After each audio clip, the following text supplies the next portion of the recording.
2011 সালে কলকাতার রাজভবনে যখন মুখ্যমন্ত্রী হিসেবে শপথ নিয়েছিলেন মমতা বন্দ্যোপাধ্যায়, তখন সেই অনুষ্ঠানে উপস্থিত ছিলেন বাংলা চলচ্চিত্র, নাটক, সাহিত্য এবং সংস্কৃতি জগতের বহু পরিচিত মুখ।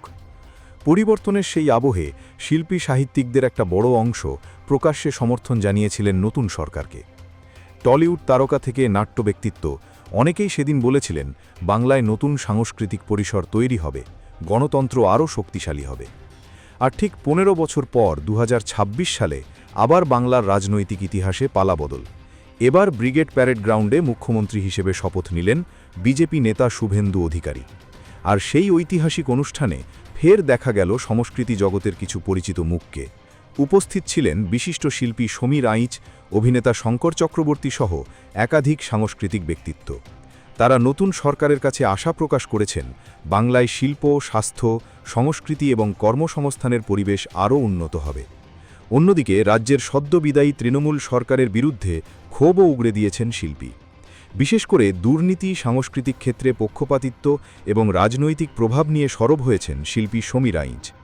2011 আর 2026-এর রাজনৈতিক পালাবদলের মধ্যে কি মিল, কি অমিল, আর কেন ফের রাজনৈতিক পরিবর্তনের সময় শিল্পী সমাজের একটা অংশ নতুন সরকারের দিকে তাকিয়ে আশার কথা বলছেন। 9 মে শনিবার ব্রিগেডের সকালটা ছিল একেবারেই আলাদা। সকাল থেকেই শহরের বিভিন্ন প্রান্ত থেকে মানুষ ভিড় জমাতে শুরু করেন। বিজেপির পতাকা, ঢাক ঢোল, ছৌ নাচ, রবীন্দ্রসঙ্গীত আবহ সব মিলিয়ে যেন রাজনৈতিক সমাবেশের পাশাপাশি একটা বাঙালিয়ানা উৎসবের আবহ তৈরি হয়েছিল। শপথ গ্রহণ অনুষ্ঠানে উপস্থিত ছিলেন প্রধানমন্ত্রী নরেন্দ্র মোদী, স্বরাষ্ট্রমন্ত্রী অমিত শাহ সহ দেশের একাধিক বিজেপি শাসিত রাজ্যের মুখ্যমন্ত্রী, কেন্দ্রীয় মন্ত্রী এবং এনডিএ জোটের নেতারা। ব্রিগেডের বিশাল মঞ্চে শুভেন্দু অধিকারী যখন মুখ্যমন্ত্রী হিসেবে শপথ নিচ্ছেন, তখন দর্শকাসনের একাংশে দেখা যায় শিল্পী সমীর আইচ এবং অভিনেতা শঙ্কর চক্রবর্তী সহ আরও বিশিষ্ট অতিথিদের। সংবাদ মাধ্যমের মুখোমুখি হয়ে তারা নতুন সরকারের প্রতি আশা ব্যক্ত করেন। বিশিষ্ট চিত্রশিল্পী সমীর আইচ বলেন, বাংলায় দীর্ঘদিন ধরে যে ধরনের রাজনৈতিক মেরুকরণ এবং সাংস্কৃতিক নিয়ন্ত্রণের অভিযোগ উঠছিল, সেখান থেকে বেরিয়ে এসে একটা মুক্ত পরিবেশ তৈরি হওয়া প্রয়োজন। তার কথায়, শিল্পের স্বাধীনতা থাকতে হবে, শিল্পীকে রাজনৈতিক পরিচয়ে ভাগ করা ঠিক নয়। নতুন সরকার সেই জায়গাটা ফিরিয়ে দেবে বলেই আশা করছি।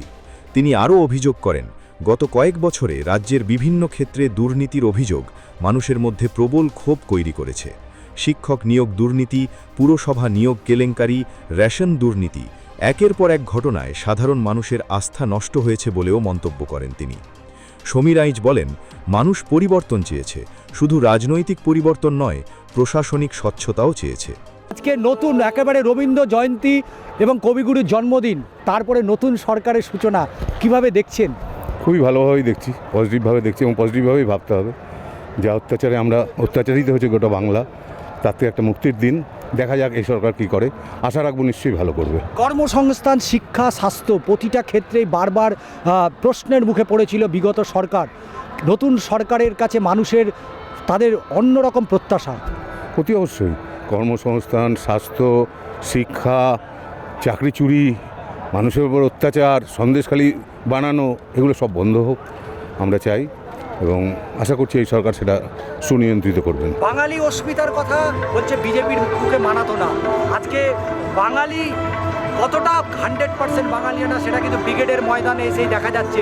মাছে ভাতে বাঙালির, যেখানে বারবার বলতে যে বিজেপি তার আগে একেবারে এটা এইসব বাজে কথা। তার কারণ হলো ইউসুফ পাঠানকে, শত্রুঘ্ন সিনহাকে, অরবিন্দ কেজরিওয়ালকে, এরকম বহু আছেন। কারা নিয়ে এসেছিল? এই তৃণমূল তাদের রাজ্যসভার কাউকে পার্লামেন্টের মেম্বার করেছে। তারা কারা? তারা তো তৃণমূল। সুতরাং এটা কোনো কথা না। আপনি বাঙালির মন্ত্রিসভা দেখুন, আজকে যে মন্ত্রিসভাটা গঠিত হবে, যেটা আমরা পেয়েছি, সেটা দেখুন না লিস্টটা, তাহলেই বুঝতে পারবেন। অন্যদিকে অভিনেতা শঙ্কর চক্রবর্তীও বলেন, বাংলার সংস্কৃতি ও নাট্যচর্চাকে নতুন করে এগিয়ে নিয়ে যাওয়ার প্রয়োজন রয়েছে। তিনি বলেন, বাংলা সংস্কৃতি কখনো কোনো একটি দলের সম্পত্তি হতে পারে না, শিল্পীদের স্বাধীন পরিবেশ দরকার। নতুন সরকার সেই জায়গাটা বুঝবে বলেই আশা করছি। দীর্ঘদিন যে একটা টলিপাড়া একটা অচল অবস্থা ছিল, সেটা এক্ষুনি বলার সময় হয়নি। আগে মন্ত্রিসভা শপথ নিক, যারা দায়িত্বে থাকবেন টলিউডের, তারা ঠিক করবেন। রুদ্রনীল ঘোষ দীর্ঘ সময় তিনি লড়াই চালিয়েছিলেন। উনি আমাকে ফোন করেছিলেন এবং উনি কার্ড পাঠিয়েছেন, কাজে আমি আজকে এটা সরকারি অনুষ্ঠান তাই এখানে এসেছি। নতুন সরকারের প্রতি কি প্রত্যাশা থাকছে আপনার? বিপুল প্রত্যাশা, এত জনমত নিয়ে এসছেন, মানুষের বিপুল প্রত্যাশা আছে, আশা করি ওনারা পূরণ করতে সমর্থ হবেন। রাজনৈতিক বিশ্লেষকদের মতে বাংলার রাজনীতিতে শিল্পী সাহিত্যিকদের ভূমিকা বরাবরই গুরুত্বপূর্ণ। 2011 সালে যেমন পরিবর্তনের হাওয়ায় বহু শিল্পী প্রকাশ্যে তৃণমূলের পাশে দাঁড়িয়েছিলেন, ঠিক তেমনি 2026 সালে আবার একটা অংশ নতুন রাজনৈতিক সমীকরণের দিকে ঝুঁকতে শুরু করেছেন। তবে এবার পরিস্থিতি কিছুটা আলাদা, কারণ গত কয়েক বছরে রাজ্যে দুর্নীতি ইস্যু বড় রাজনৈতিক ফ্যাক্টর হয়ে উঠেছিল। শিক্ষক নিয়োগ দুর্নীতি থেকে শুরু করে বিভিন্ন সরকারি প্রকল্পে অনিয়মের অভিযোগ, বিরোধীরা লাগাতার তৃণমূল সরকারকে আক্রমণ করেছে। রাজনৈতিক মহলের মতে সেই ক্ষোভের একটা প্রতিফলন দেখা গিয়েছে ভোটের ফলেও, আর সেই কারণেই নতুন সরকারের শপথ গ্রহণ অনুষ্ঠানেও পরিবর্তনের প্রত্যাশা কথাটা বারবার উঠে এসেছে। শেষ পর্যন্ত বাংলার রাজনৈতিক ইতিহাস যেন আবারও এক পূর্ণ বৃত্ত সম্পূর্ণ করল। 2011 সালে পরিবর্তন শব্দটা ছিল মমতা বন্দ্যোপাধ্যায়ের উত্থানের প্রতীক, আর 2026 সালে সেই একই শব্দ ফের ফিরে এলো অন্য এক রাজনৈতিক প্রেক্ষাপটে, এবার শুভেন্দু অধিকারীর নেতৃত্বে। তবে রাজনীতির এই পালাবদলের আর একটা গুরুত্বপূর্ণ দিক বারবার সামনে এসেছে, শিল্পী সমাজের অবস্থান। কারণ বাংলার সংস্কৃতি ও রাজনীতি বরাবরই একে অপরের সঙ্গে গভীরভাবে জড়িয়ে। যে বাংলায় কবিতা, নাটক, গান, সিনেমা শুধু বিনোদন নয়, বরং রাজনৈতিক চেতনারও অংশ, সেখানে সরকার বদলের সময় শিল্পী সাহিত্যিকদের প্রতিক্রিয়া সবসময় গুরুত্বপূর্ণ হয়ে ওঠে। 2011 সালে শিল্পী সমাজের একটা বড় অংশ পরিবর্তনের স্বপ্ন দেখেছিল। তারা মনে করেছিল নতুন সরকার সাংস্কৃতিক স্বাধীনতার নতুন দরজা খুলবে। আর 2026 সালে ফের একদল শিল্পী নতুন সরকারের দিকে তাকিয়ে একই রকম প্রত্যাশার কথা বলছেন। তবে এবার সেই প্রত্যাশার সঙ্গে জুড়ে গিয়েছে একটা বড় শব্দ, স্বচ্ছতা। তবে আপাতত ব্রিগেডের এই শপথ গ্রহণ অনুষ্ঠান শুধু রাজনৈতিক ক্ষমতা বদলের মুহূর্ত নয়, এটা বাংলার সাংস্কৃতিক ও সামাজিক মানসিকতারও এক নতুন অধ্যায়ের সূচনা। 2011 সালে যেমন মানুষ পরিবর্তন শব্দটাকে আশা হিসেবে দেখেছিল, 2026 সালেও আবার সেই আশার কথাই শোনা যাচ্ছে। এখন দেখার এই নতুন পরিবর্তন বাংলার রাজনীতি, প্রশাসন এবং সংস্কৃতির মানচিত্রে ঠিক কতটা স্থায়ী ছাপ ফেলতে পারে। ব্যুরো রিপোর্ট, আর প্লাস নিউজ।